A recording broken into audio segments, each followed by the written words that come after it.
Who is your master, and what does he teach? Asaji replied, the enlightened master taught that all things arise from causes.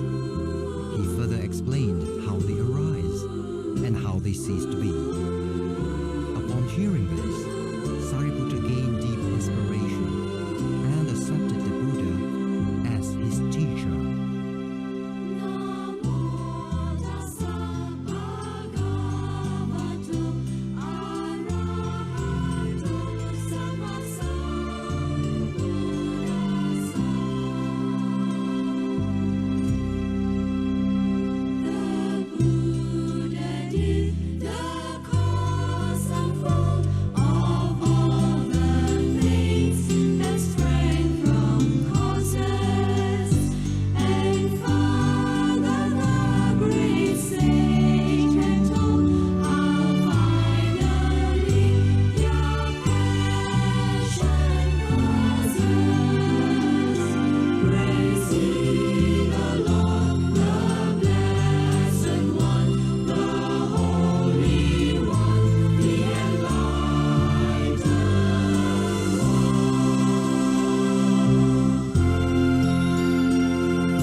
Good evening, brothers and sisters in the Dhamma, Namo Buddhaya, and we at Johor Bahru, who are relatively safe, wishes all of you in the Klang Valley, in Selangor, the very, very best. Keep warm, keep safe, it's raining every day, and stay away from crowds. Now, tonight, our sharing is on whether you are religious. And I would like us to be clear as to what religion means, what does being religious mean, and this is, of course, versus spirituality. Now, many people are outwardly very religious, with regimented practices, rites and rituals performed religiously.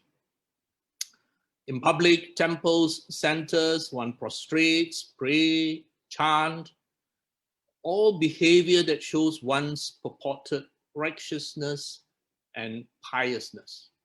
I am very sure every one of us is familiar with people within the Dhamma family or outside the Dhamma family who are like this.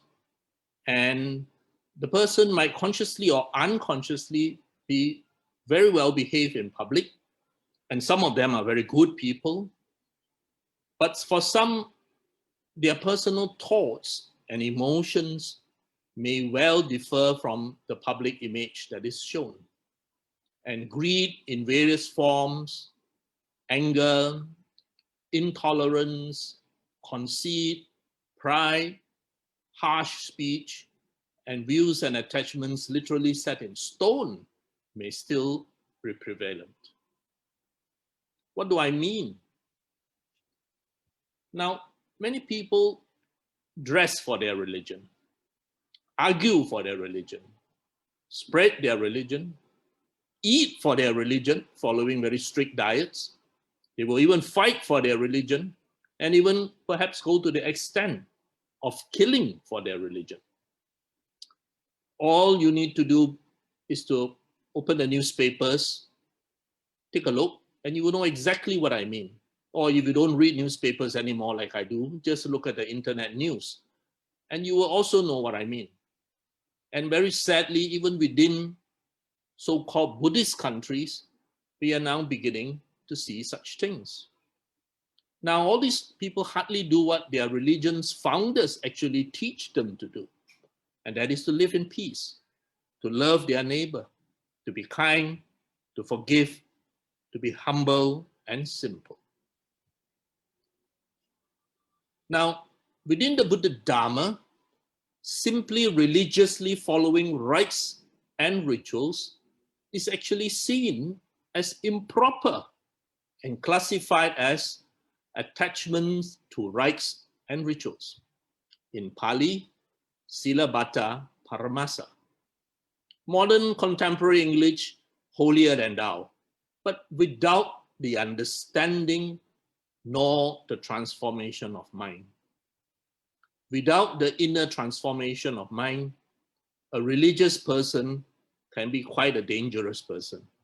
He can be, in fact, very impulsive, my way or the highway. He can be very violent, either in words or in action. He can be very fanatical, and of course, in some situations, sadly, even kill. Sila, of course, is a word familiar to all of us, and it refers to moral conduct. Vata or bata to religious duty, observance, rites, practice, customs. Paramasa to being attached to. So put together, Sila Bata Paramasa can be seen as the contagion of mere rules and rituals, infatuations of public good works, or the delusion that these alone suffice. Or simply put, falling back to attachments, to precepts and rules. Now I bring you back to the Buddha. If we all have a time machine and we all go back 2,600 years ago, and we be a silent observer on the sidelines looking at the Buddha, And you would have seen that the Buddha was quite a revisionist of his times. He would have been considered a rebel today, for he spoke out against much beloved, mainline accepted rites like sacrificial offerings, prayers, rituals, etc. This was a man who spoke out against what mainstream beliefs are. Even if you try to do that today, you will get into big trouble. The least being, you'll be excommunicated from your center. The worst being, something horrible happens to you. Being religious requires you to pretend a lot. You have to be very religious, as the word goes, which means you have to appear so. You're going to do a lot of rites and rituals, a lot of outward manifestation of your holiness. But being spiritual can be quite a different thing. It is really a manifestation of who you truly are. Now, the truth of the Dhamma can only be grasped through insight, never through blind faith, or through fear of some known or unknown being. And not only did the Buddha discourage blind faith and fear of an omnipotent divine being as unsuitable approaches for understanding the truth, he also very bravely denounced adherence to unprofitable rites and rituals, because outward gestures such as chanting, bathing in rivers, animal sacrifice, etc., does not purify a man or make a person noble. I have often quoted these two verses from the Dhammapada, and occasionally it has got me into trouble. Occasionally it has made people upset. Well, for anyone who gets upset by me, I offer my sincere apologies. But I'm merely restating what is said by the Buddha as recorded in the Dhammapada. And I read it for you here. Even though reciting abundant scriptures, the heedless one who does not what they say, like a cowboy counting others' cattle, does not partake of the ascetic life or the holy life. Even though reciting only few scriptures, but living in accordance with Dhamma, abandoning greed, hate, and delusion, understanding all right with mind release, that one, unattached here and hereafter, surely partakes of the ascetic life. What the Buddha is teaching us is that the mere recitation or chanting without inner transformation in our thoughts, speech, and behavior is just like you counting your neighbor's cattle. There is no improvement. There is no holy life. But even though if you recite just a few scriptures, but you live in accordance with the Dhamma, you progressively lessen greed, hate, delusion. You understand. Your mind is released. You are unfettered from all the attachments. Then you surely partake of the holy life. And understandably, this that I quote has got some people upset. And as I said, if I made you upset, I offer my sincere apologies. But I'm merely repeating what is taught in the Dhammapada. Now, this is taken from the suttas, and it really showed how the Buddha went against mainline thinking.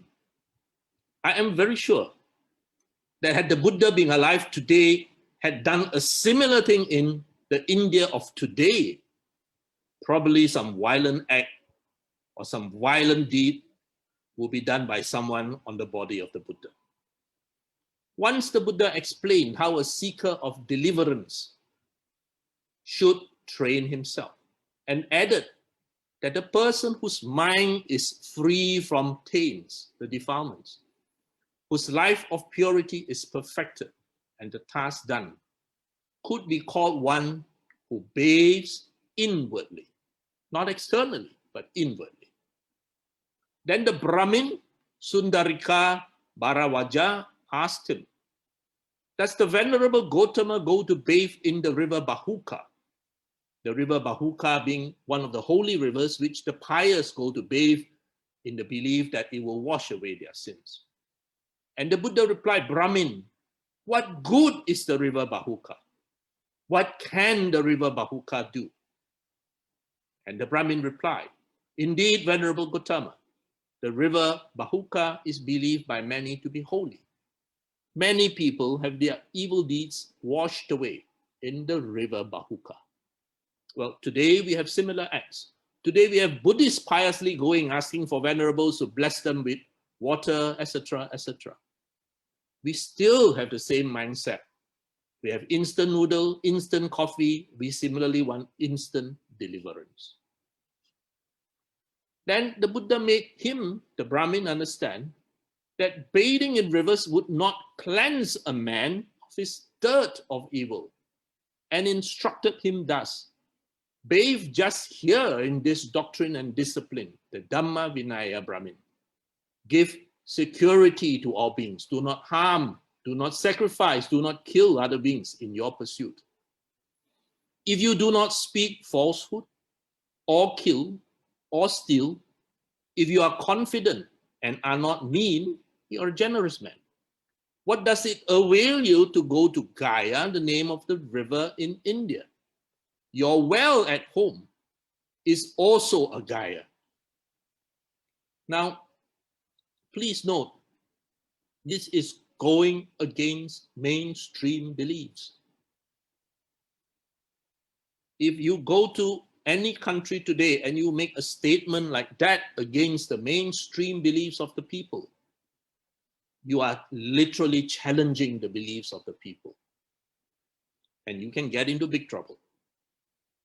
So if one understands this context, you would understand the Buddha was one who was very against meaningless, useless rites and rituals. He instead wants you to purify your mind, not bathe your body.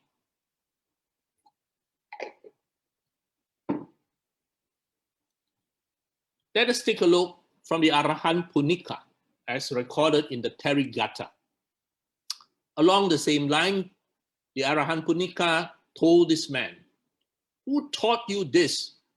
The ignorant to the ignorant. My goodness, if I made a statement like that, I'll probably be excommunicated from the center immediately. But she said this clearly. Who taught you this? The ignorant to the ignorant, the fool to the fool. One, through water ablution, ablution means holy bathing, is from evil karma set free. In that case, they'll all go to heaven. All the frogs, turtles, serpents, crocodiles, and anything else that lives in the water. Sheep butchers, pork butchers, fishermen, trappers, thieves, executioners, and any other evildoers would, through water ablution, be free from this evil karma. Just use your common sense. If this river could carry off the evil karma you have done in the past, they will jolly well carry off your merit as well, and you will be completely left out. Whatever it is that you fear, that you're going down to this river, don't do it. Don't let the cold hurt your skin. Again, this is a very brave bhikkhuni. She is no doubt stating the absolute truth.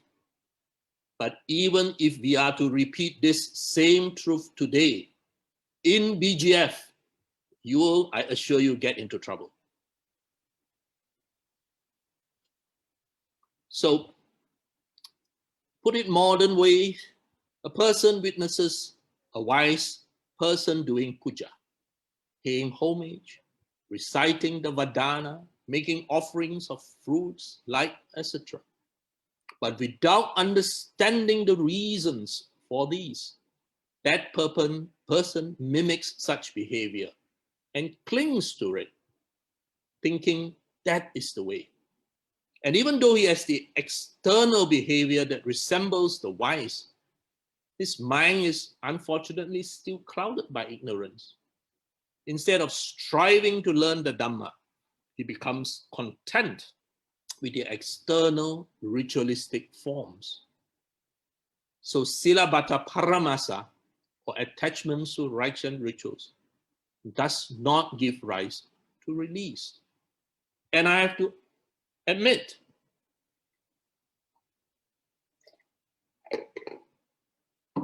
even within my own extended family, my late mother, for example, was very pious, very religiously pious. And she followed all these offerings, puja, strictly. But unfortunately, she did not pay much attention to learning the Dhamma. Being of her generation, all they wanted was, when I go through this puja, when I go through this process, this ritual, may my family be well. That's all. It ended there. And so while I always confess that I probably benefited from much of the metta that she had shown through her devotion to the puja, the unfortunate thing was she did not go beyond this to improve her understanding of the Dhamma. And if we think of our older generations, especially the generation that came from China, for example, many of them were very religious, very pious, but they did not go beyond. Of course, many do, but many also did not. Now, pujas are important educational tools that teaches us humility when we bow to someone whom we respect. It teaches us to respect those worthy of respect. It honors the Buddha, and it recalls the qualities of the triple gems. Now, offerings are symbolic lessons of the Dhamma. Hence, it is crucial that we know its significance.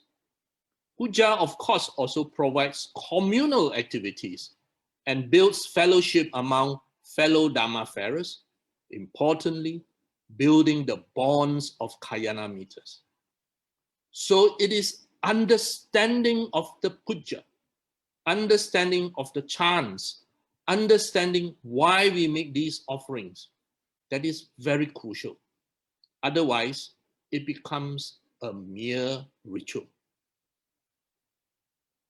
Pujas, as I said, can be communal, which is good for building collective activity, friendship, collective activities, and of course, Kayanamitas. Or pujas can be individual, like my wife here shown doing her morning puja.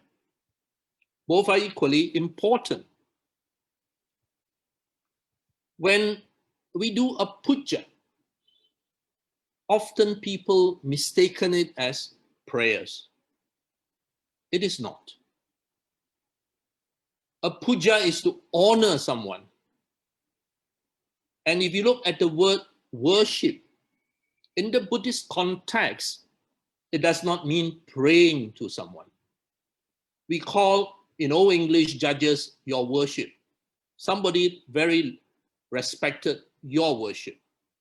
And here, that expression is a better reflection of what in the Buddha Dhamma is puja. And we venerate with deep respect the Buddha. And to venerate someone is to regard with great respect. Hence you have, oh, the venerable Sangha, oh, venerable teacher, venerable sirs. Or we had a very respected professor, we say the venerable professor. Someone we regard with deep respect.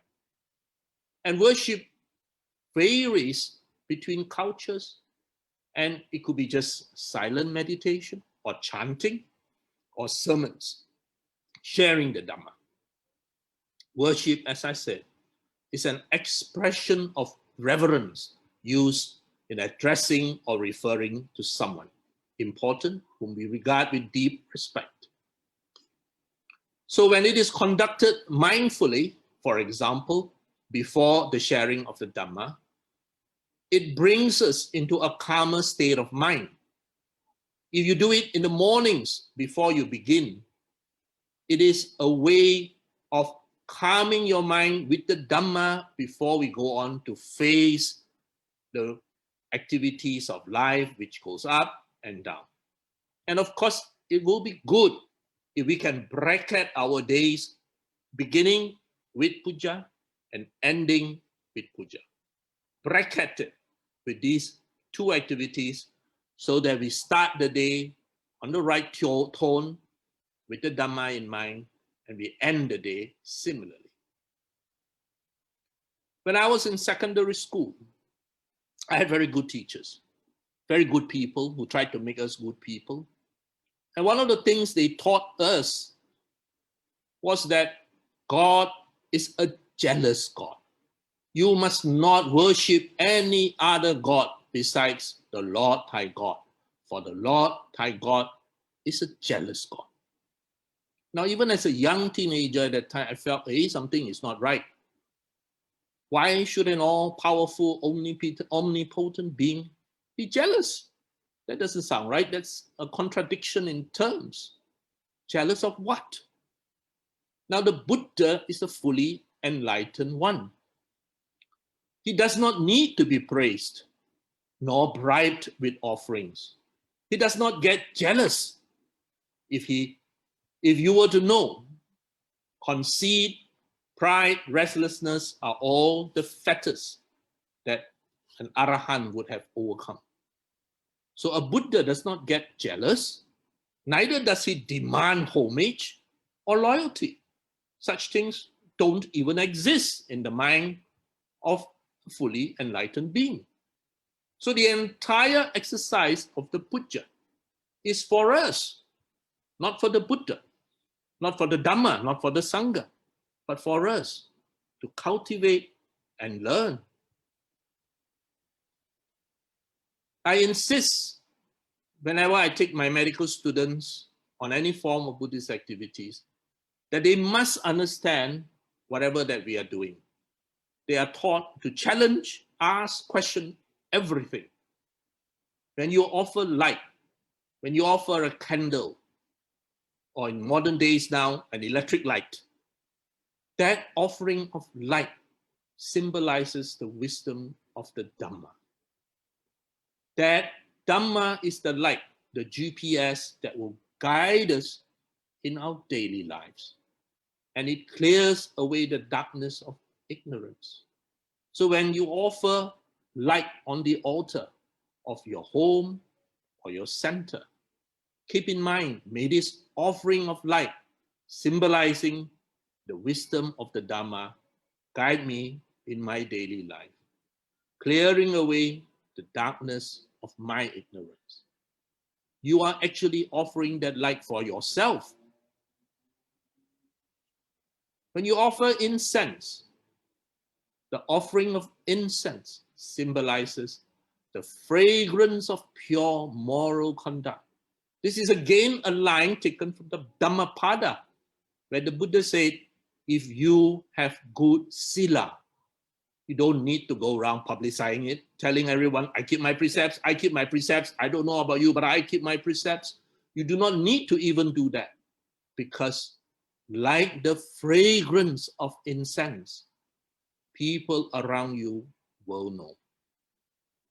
So when you offer incense, it's a reminder for you, for me, to cultivate good behavior. We offer water. No matter how you stir water, leave it alone, in a very short while, it calms down. It symbolizes purity, clarity, and calmness. It reminds us that the Buddha's teachings can help us cleanse our mind of desires, ill will, and delusion, attain calmness, stillness, and purity. And the offering of fruits teaches a very important Dhamma lesson. Within the fruit is a seed. And from that seed will arise another fruit. It is a lesson of cause and effect, that all seeds of our actions will have their fruits of effects. You cannot plant a bitter gourd and expect a durian. You cannot plant a rambutan and expect a mango. It's a very important lesson every time we offer fruits, reminding us of a fundamental core teaching of the Buddha Dhamma, cause and effect. So note that all these are not for the Buddha. They are for our education. Flowers, we love to offer beautiful flowers. And it's a lesson in impermanence. For the most beautiful flower with the freshest fragrance, within a few days, it will wither. It reminds us to live every moment well, truly, fully, performing our very best. For life is uncertain. It is very important for us as students of the Buddha Dhamma to know that puja, pronounced as P-O-O-J-A, puja is not a direct telephone line telling the Buddha what to do. Very often we fall into this trap and we become a consultant to the Buddha, telling the Buddha what to do. That is not at all within the Buddha's teachings. Instead, we should, with the wisdom of the Dhamma, ask of ourselves, what would the Buddha do in such a situation? In other words, Dhamma is your ultimate refuge. Even the Buddha became the Buddha because of the Dhamma. Now, practitioner prayers demanding that the laws of nature be changed for our sake is not only not logical, nor is it part of the Buddha's teachings. Now, you will by now realize that this is very much against the tune of many theistic religions. And I like the answer Ajahn Brahm gave when he was asked if Buddhism was a religion. He replied without any hesitation, it is, but only for tax purposes. I cannot think of a better answer than this. Now, nature is impartial. Like it or not, brothers and sisters in the Dhamma, it is not flattered by prayer. Instead, the Buddha has taught us this. If it is something that you can do, wholesome, good, praised by the wise, for the benefit of you and others, for heaven's sake, please act. This is mastery of the situation. But if it is something which you can't control, then there are many things in life which we can't control. It's anatta, it's anicca, it is unstable, unreliable. There are many things in life which we can't control. Aging, for example, can't be controlled. The fact that we will all fall sick one day can't be controlled. No matter what you do, you are going to fall sick, you're going to age. So let us accept it with grace. Ceaselessly striving to stop that would be an exercise in futility. Instead, we are taught to accept it, let go. So this and this is very important. If there is something that we can do and we don't do it, then you're very silly. If similarly, something that you can't do anything, for example, aging, and you insist on taking tons of supplements which are a complete waste of money, That is just ceaseless striving, knocking your head against the wall. Puja is for us to honor, to revise the lessons of the Dhamma, to express gratitude, and now to make noble aspirations. And this is where I would need to explain a little bit. What do we mean when we say making noble aspirations? Making noble aspirations in front of the Buddha Rupam, or after doing a good deed, or after doing some dana, or some wholesome act, we make a promise to ourselves to do good, selfless, wholesome intentions. And this is just an example. As a Buddhist, I go to the Buddha for guidance. I go to the Dhamma for guidance. I go to the Sangha for guidance. May all beings be happy and well, joyous. We are all taught to use this line. May they live without fear, understanding interdependence and compassion. I know that what I do now affects my happiness or unhappiness and also that of others. May all existence, human and others, whether weak or strong, small or great, near or far, and throughout time, may they attain perfect peace and enlightenment. May they be happy. May they be well.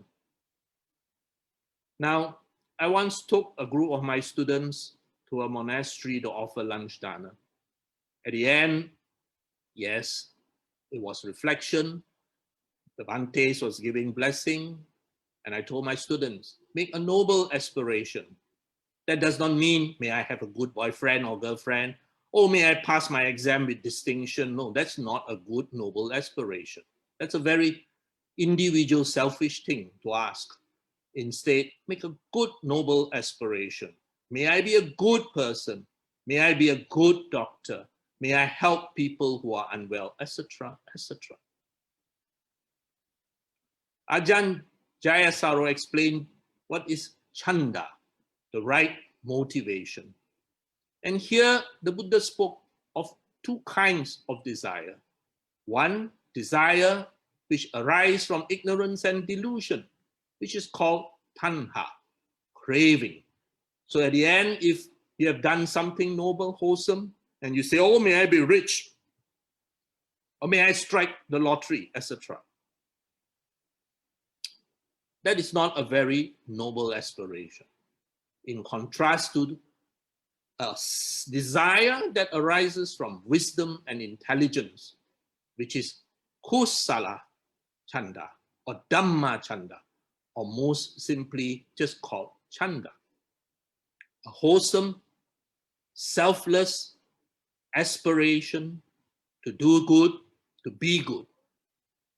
Often we say, by these merits, may I have the teachers to guide us to learn the Dhamma so that we can be freed from our defilements and attain the peace of Nibbana. Or something simple, by these merits, may all be happy and well. May my parents be happy and well. May my family be happy and well, etc., etc. Most of which are familiar to the people listening in now. Now, during the puja, we remind ourselves of the 5 precepts often, making a sincere pledge to keep them.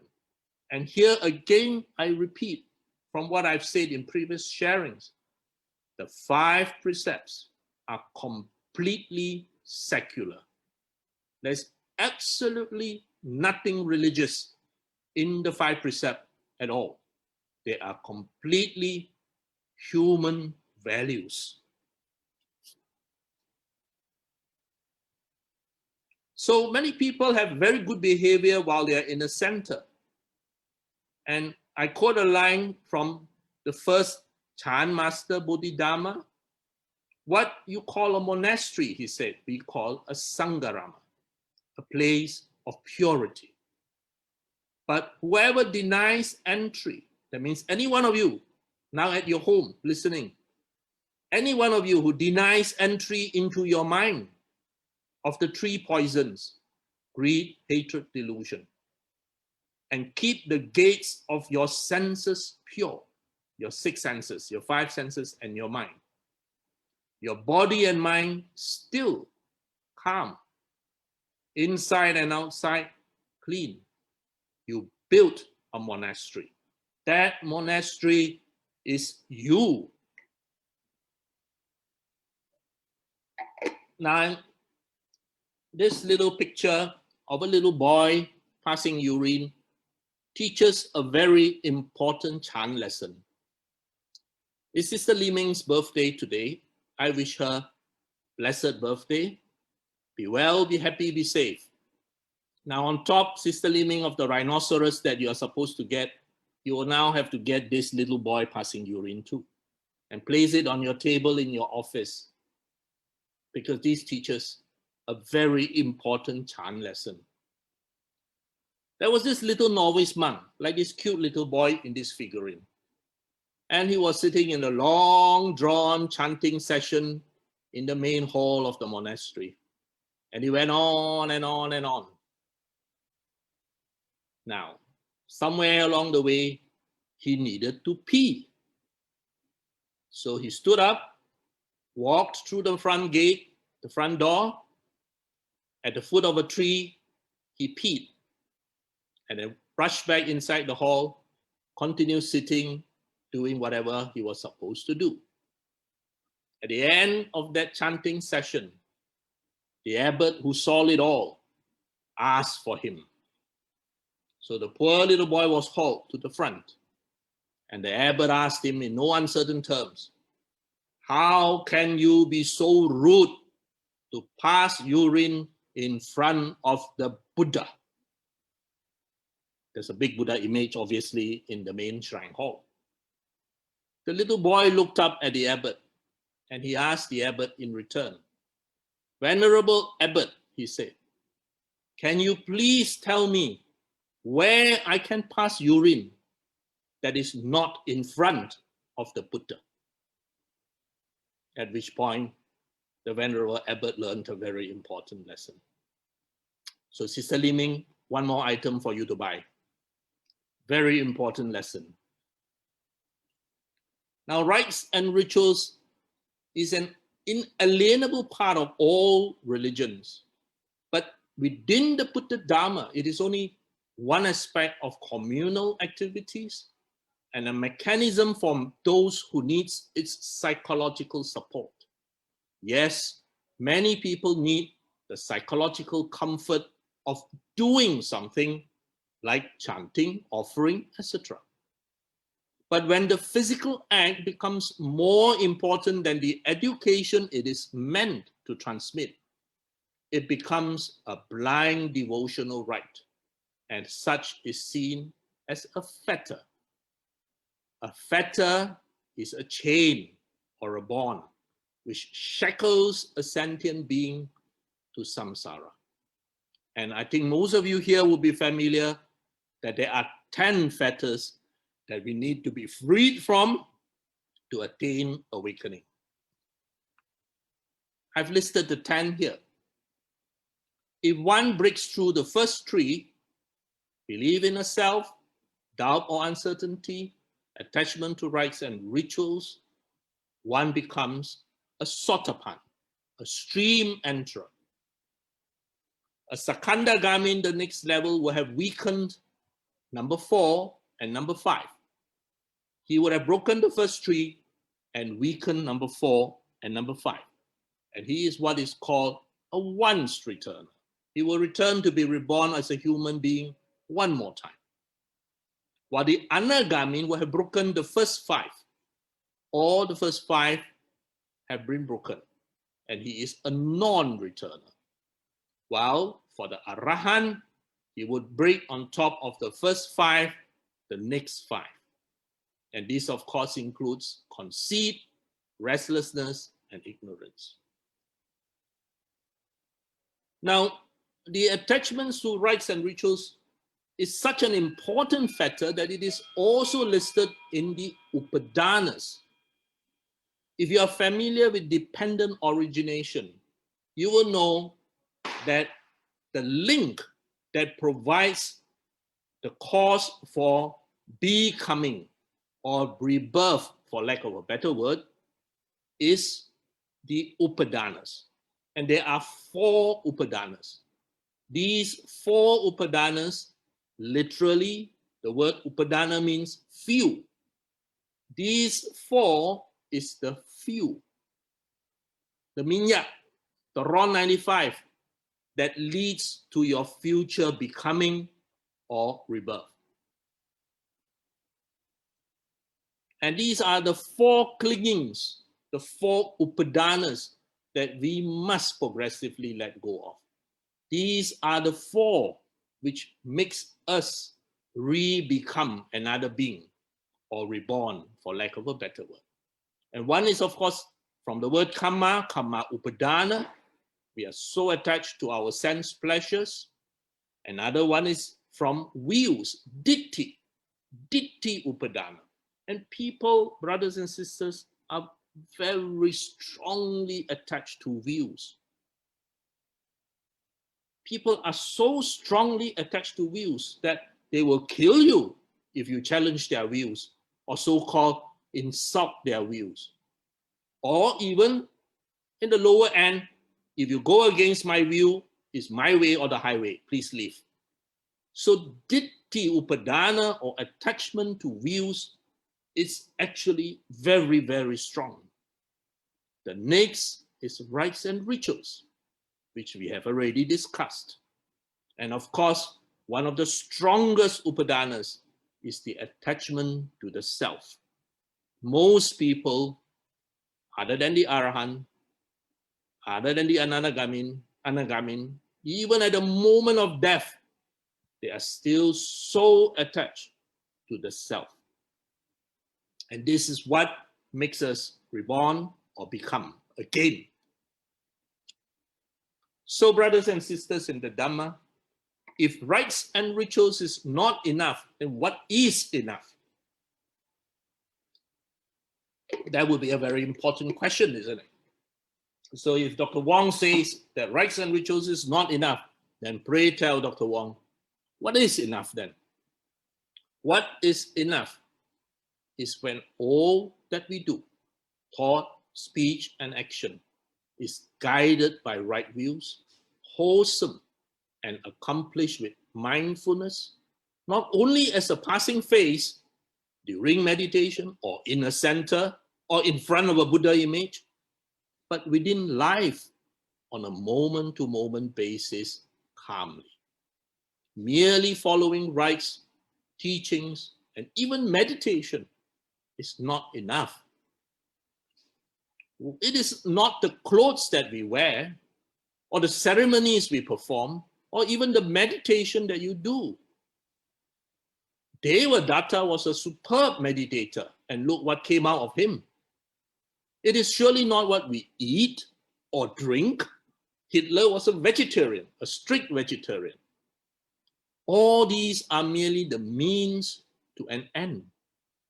It is whether we finally genuinely see and agree with the 4 fundamental discoveries the Buddha made under the Bodhi tree, that is the 4 noble truths, the 8-fold noble path, and the 3 universal characteristics of anicca, impermanence, dukkha, dissatisfaction or stress, and anatta, not self.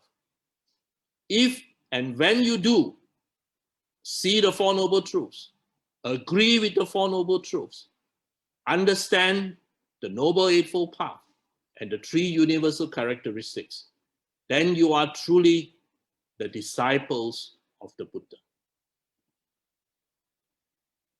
Now, the religious person accepts dogma and commandments, rites and rituals in good faith, while spirituality is for those who want the freedom to think and be awake. And the pedagogy of the Buddha Dhamma involves much self-reflection and search. Its outcome is awakening. You must be a free thinker, freed from the bonds that tied you from thinking. You must search, ask, Think, look for yourself, within yourself, but out in your surroundings, the truths of life, and not simply go through the motions of rites and rituals. Clinging on superstitiously to any kind of rituals is not the way. Instead, we should be using rites and rituals as a stepping stone to progress on the path. And I quote from the Sutta Nipata. The Buddha said, "I do not say one attains purification by view, tradition, knowledge, virtue, or ritual, nor is it attained without view, tradition, knowledge, virtue, or ritual. Now, all these are the means. It is only by taking these above as the means and not grasping them as ends in themselves that one consequently does not crave for re-becoming or rebirth." An important point. We are all familiar with the Noble Eightfold Path. Any Dhamma class would have gone through this Noble Eightfold Path. Anyone? Now, I want to ask you, brothers and sisters in the Dhamma, the Buddha had taught us this is the way to awakening, to enlightenment. Do you see rites and rituals here? Is it in any of the 8 factors? It is not.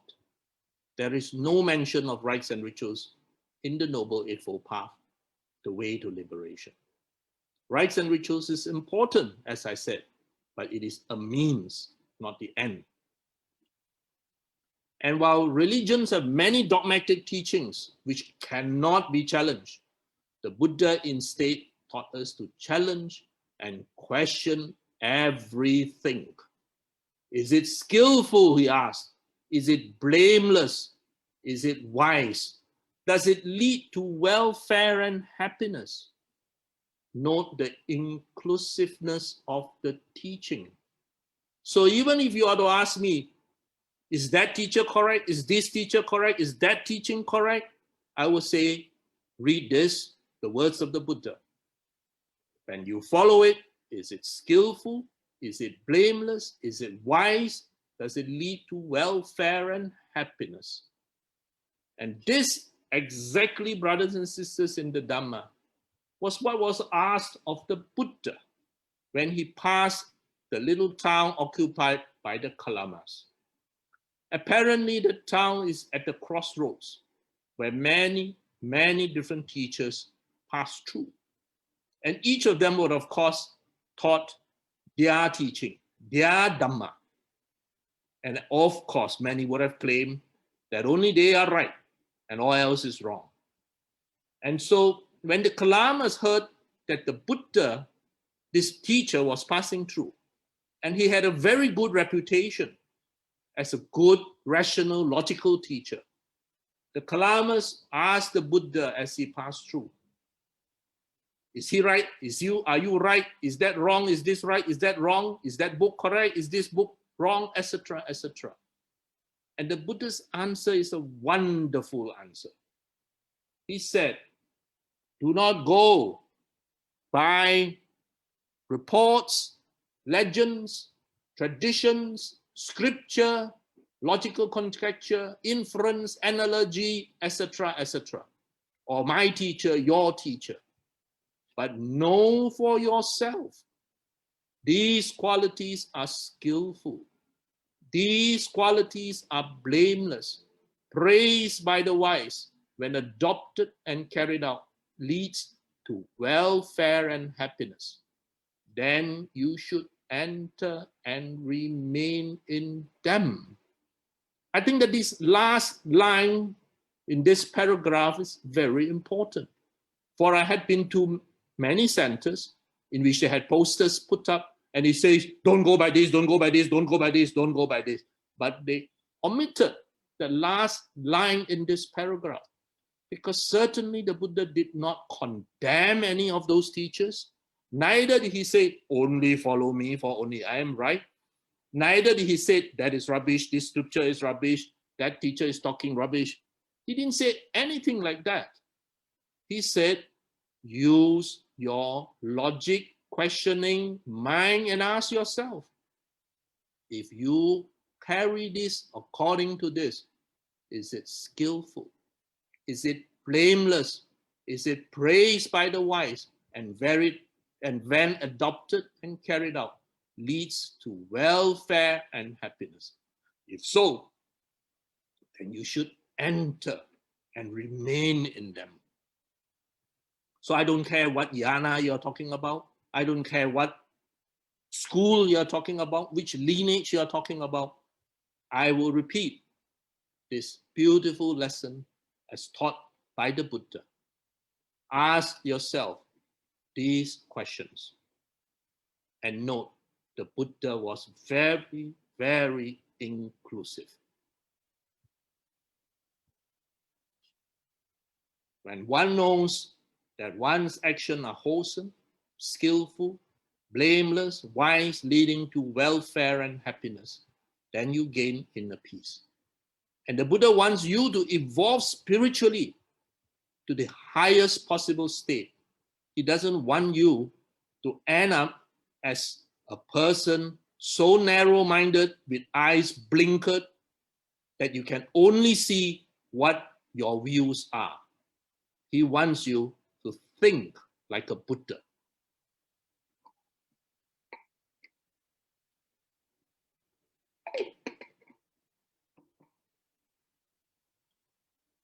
So while organized religions is the cause of much divisions, wars, and bloodshed in history, think of the Crusades, think of the Spanish Inquisition, think of South America, or the horrors that went through.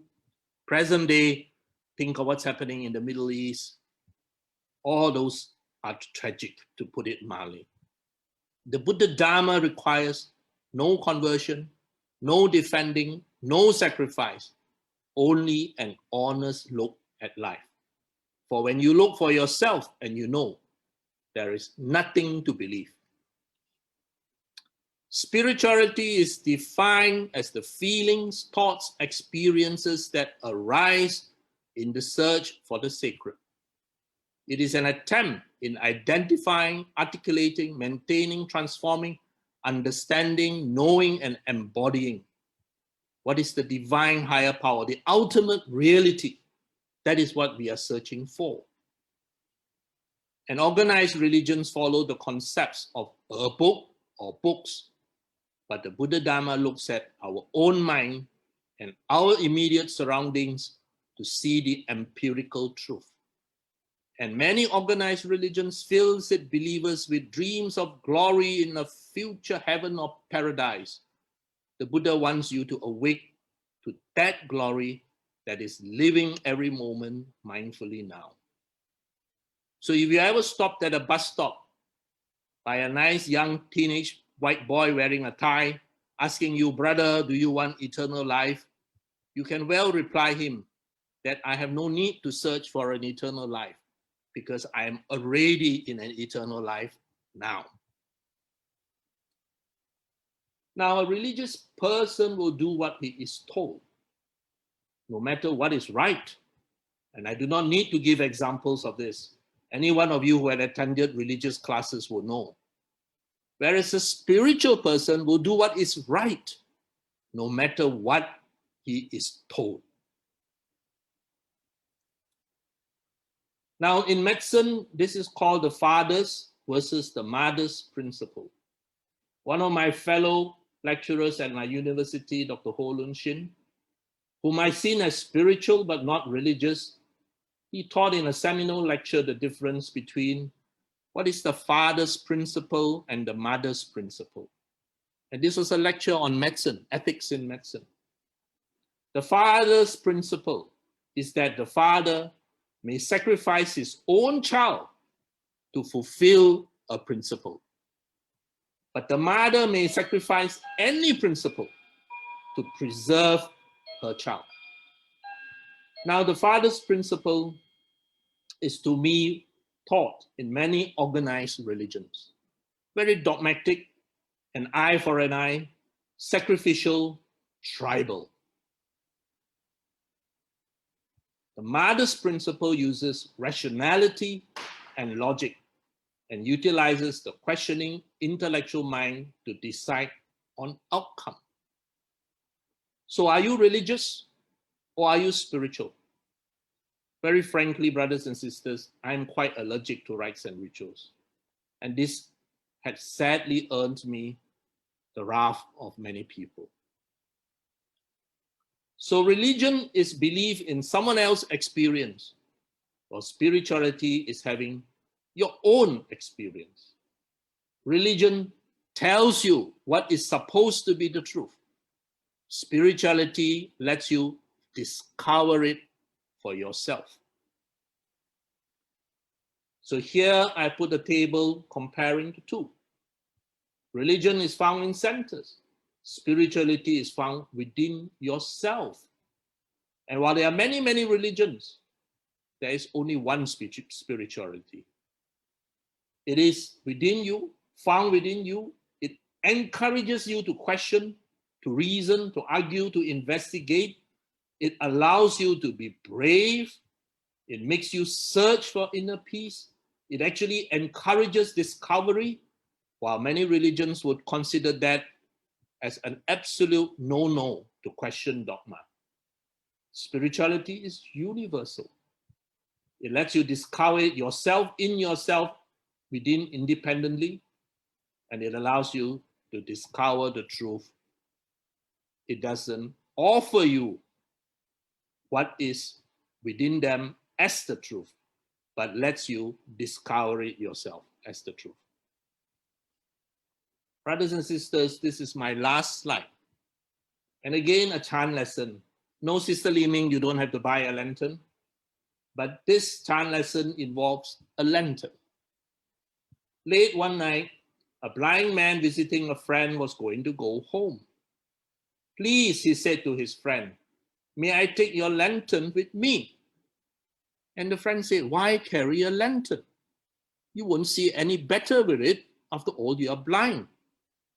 No, said the blind one, perhaps not, but others will see me better and not bump into me. Yeah, that's logical.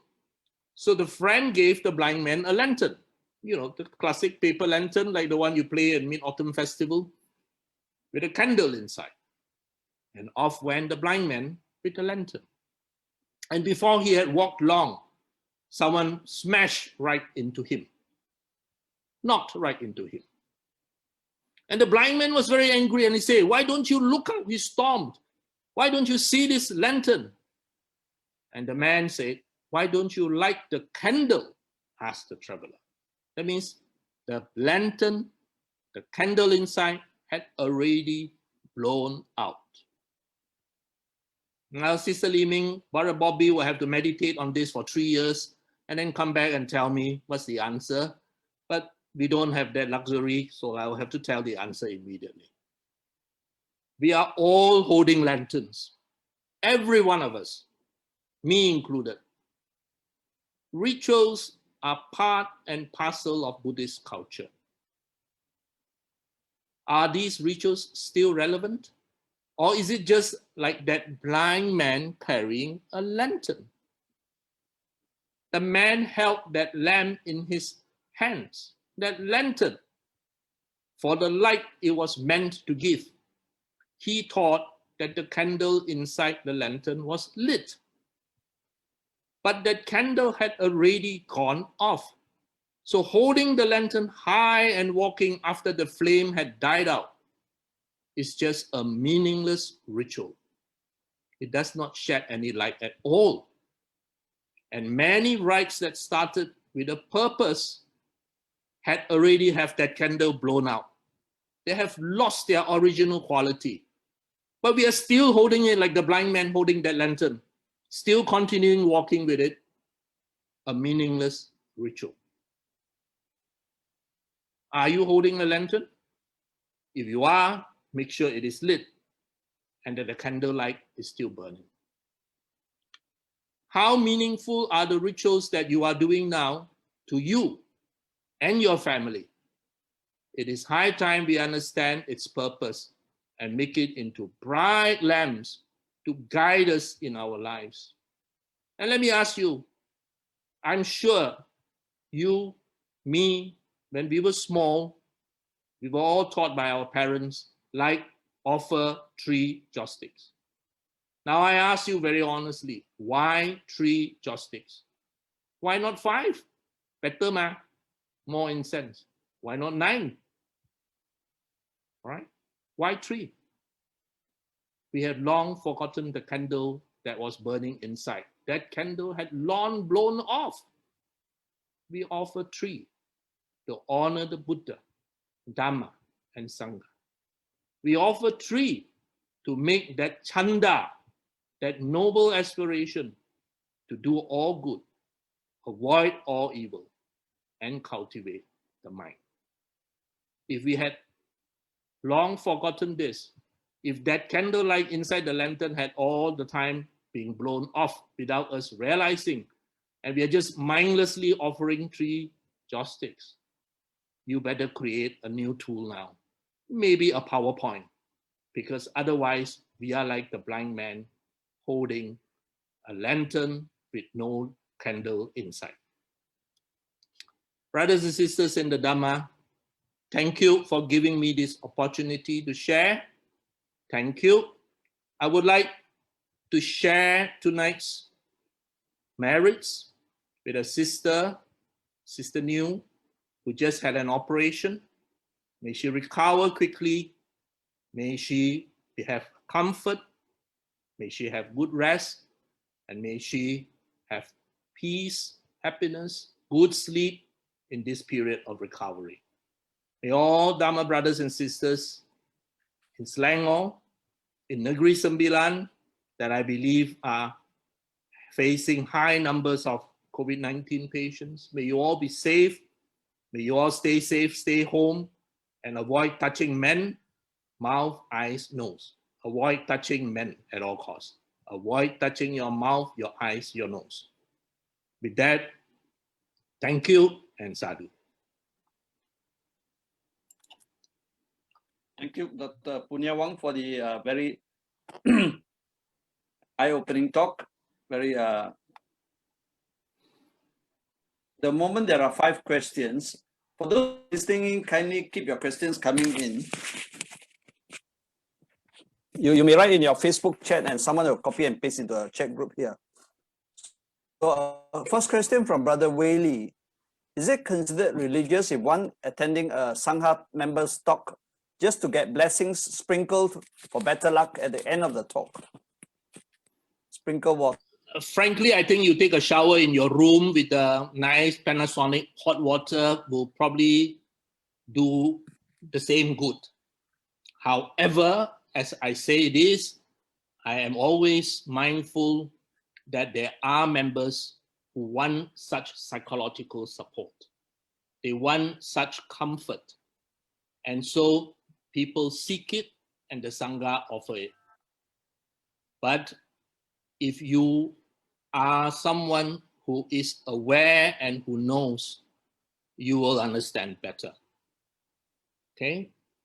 So, yes, I know this is a very common practice, very, very common practice for people to ask for this, ask for a yellow band, etc., etc. And yes, it provides psychological comfort, but I don't think it will do much beyond that. You're not going to change the laws of nature just by having water sprinkled on you. Okay? Okay, second question from David T. If a person, despite being religious, but without having the right understanding of reality of life and mental purification, according to the Dharma, how far can he go towards finding liberation from samsara? Well, he might still be a very good man, as I said, as I mentioned right at the start of the talk. I have very good friends. I know very good people who are religiously following rites and rituals of whatever faith, and they are good people. So they may not have the wisdom of the Dhamma, but they certainly are good people following sila, and doing dana. So if you were talking about awakening, then it is not. But there are a lot of people who are not interested in awakening. They are what we call karmatic Buddhists. What they want is they want a reasonably good life. They want probably a better state when they are reborn in the future. And so they keep their sila, they do their dana, and they follow religious rites, but they do not, sadly, are interested in learning more about the Dhamma. So they will have the fruits of the seeds that are planted, which are good seeds, because these are moral people with lots of good meritorious acts. So they will come back, they will have the good effects of the seeds that they planted. But if you are asking about awakening or enlightenment, then they are not going to go beyond that. Because remember, even a stream enterer has the three qualities that I mentioned earlier. No doubt, already a fundamental understanding that this body is not the self. And of course, they are already aware that rites and rituals is not the way. So these are good people whom we call karmatic Buddhists. They are good people who have good results of their action, but these would still be what in Chinese we call Phúc Bồ. All right? Not Gong Dak, but Phúc Bồ. That means they will have the fruits of the seeds that are planted that will result in good life, prosperity, etc., but not awakening. Okay, thank you, Dr. Wong. The next two questions are from Dhamma Piao. First question, Professor, in your opinion, what constitutes the spirituality aspect of Buddhism? The spirituality aspect of the Buddhism is one on the foundation of dana and sila. On that foundation, which is important, you cannot just jump to secondary school or university, but on the foundation of dana and sila, that is for all of us. Then the spiritual aspect is that quest in your mind to search for reality, that quest in your mind to search and understand the Four Noble Truths, the quest to understand the three universal characteristics. That quest is not by following rites and rituals. No matter how many times you bow, you're not going to understand the Four Noble Truths. No matter how many times you offer fruits and candles, you're not going to understand the three universal characteristics. That is something you have to actually see within and without. That is the spiritual quest of searching. The Buddha has already given you the guidelines.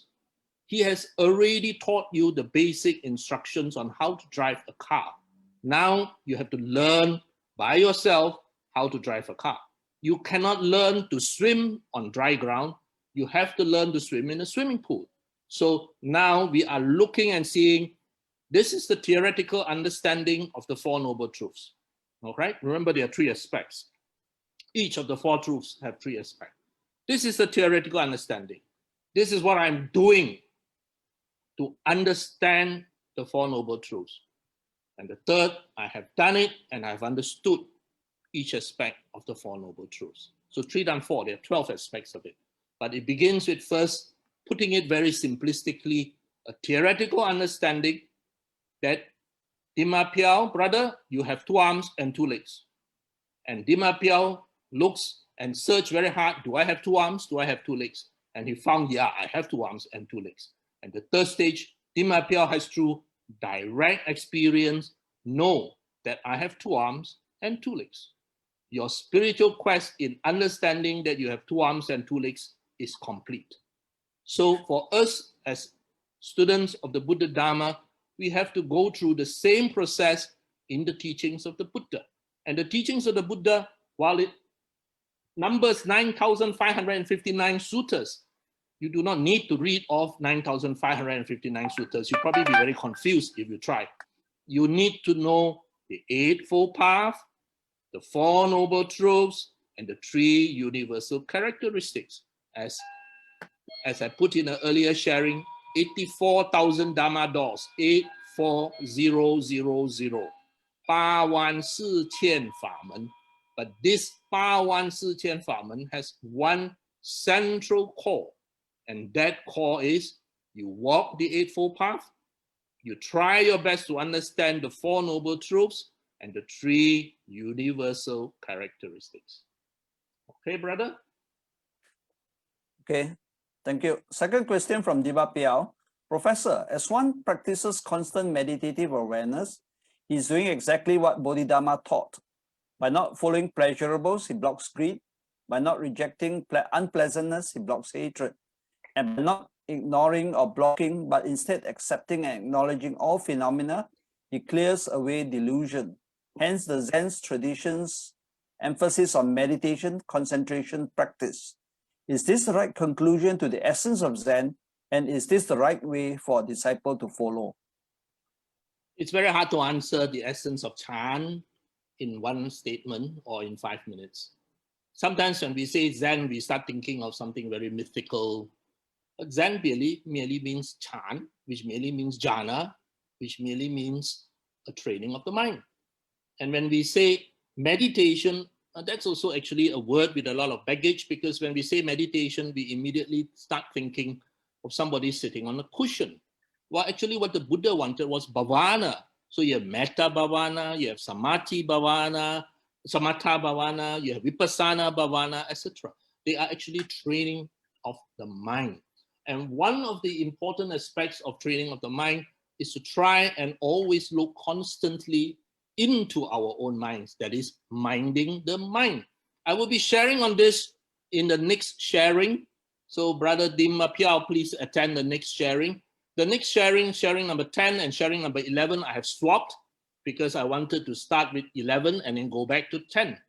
In sharing number 11, I will talk a little bit more about this, but meditative awareness is right mindfulness in every moment.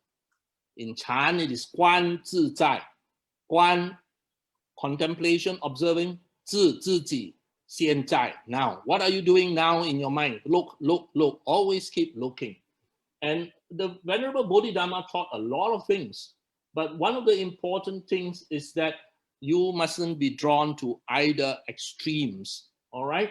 Now, for example, as I will be sharing in the next session, next Friday, I will not go into it too much, but I think that my sharing next Friday will basically answer most of the questions that I see listed here by brother. So can I beg your permission? Can we wait until next Friday? Then this will be explained in that 1 hour sharing. Thank you. Another 3 questions. First from Leong Yu Ming. How can one think like the Buddha and ask a good and relevant question instead of an ignorant question? Think like a Buddha is not asking a question. The question had already been asked, and we are saying, how would the Buddha reply? That means to say, I have an issue. I have a problem. This is how I would do. I'll probably go strangle the fellow, kill the fellow, etc., etc., which is a very common human reaction when we face an emotionally upsetting event. But if you are an Arahant, if you are a Buddha, or even lower down, if you are just simply a very calm, mindful person, how will you react? And so I think that that is what Brother Leong, we are trying to do. And often we say, take 10 deep breaths before you react. Brother Billy will say, long, slow, deep breaths for at least a period.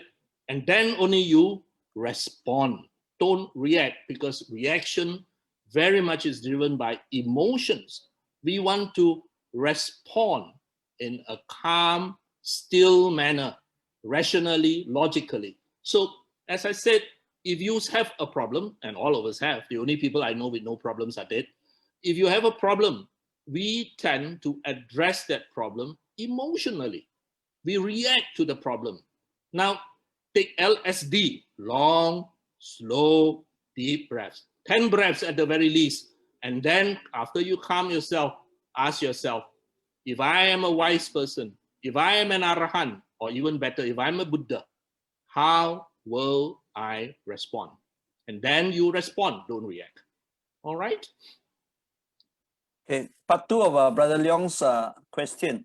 Is it not rude, arrogant, or conceited to ask, to question, or challenge a view or concept?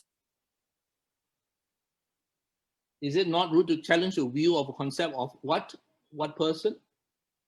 Is it not rude, arrogant, or conceited to question or challenge a view or a concept?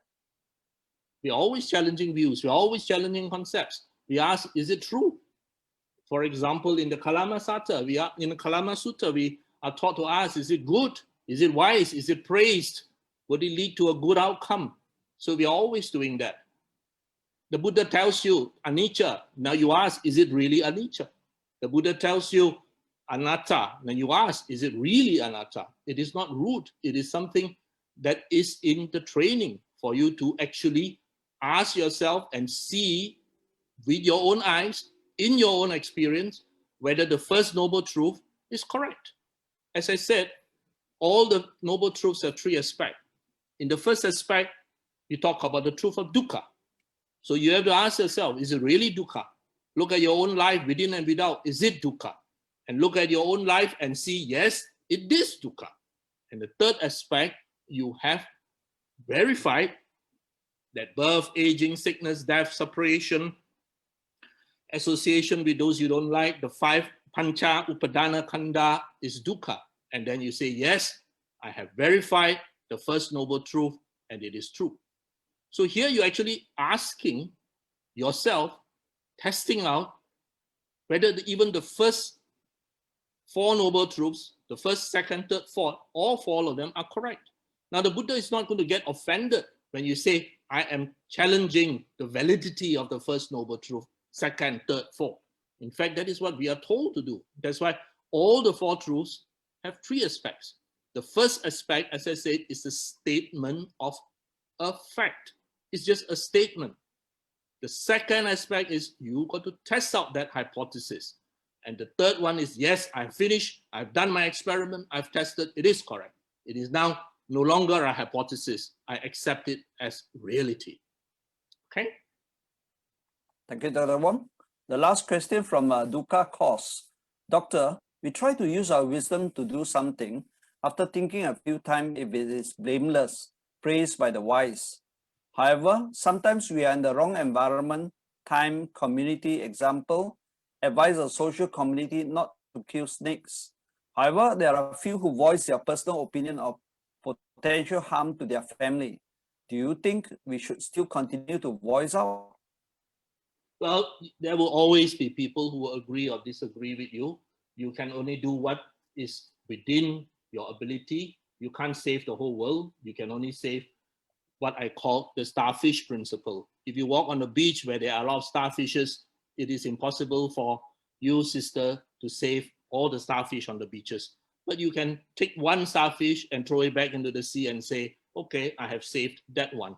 So yes, within even our own Malaysian family, for example, there will obviously be dissenting views.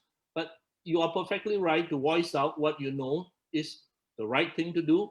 You yourself, of course, should do what is the right thing to do. Whether others want to follow is beyond you. Even your own children, sister, you can't force them to do what they will not agree on. You can advise, you can voice out, but ultimately, okay lah, forget your own children. Even your own husband also you can't control. Forget about your own children. So while you can voice out and you yourself do what is the correct thing, the rest is up to the other people. Okay? Please remember, you can't save the whole world. Huh? Even the Buddha cannot save the whole world. They are only few with little dust in their eyes, I'm afraid. That's the last question from for tonight. So thank you, Dr. Wong, for the sharing. And everyone look forward to meeting you next week, next Friday. Next Friday will be hosted by Subang Jaya Buddhist Association, right? No. Next Friday is hosted by AB. Kinara, is it? Not Subang Jaya. Next week is yeah. Okay. So with this, we will end by sharing of merit.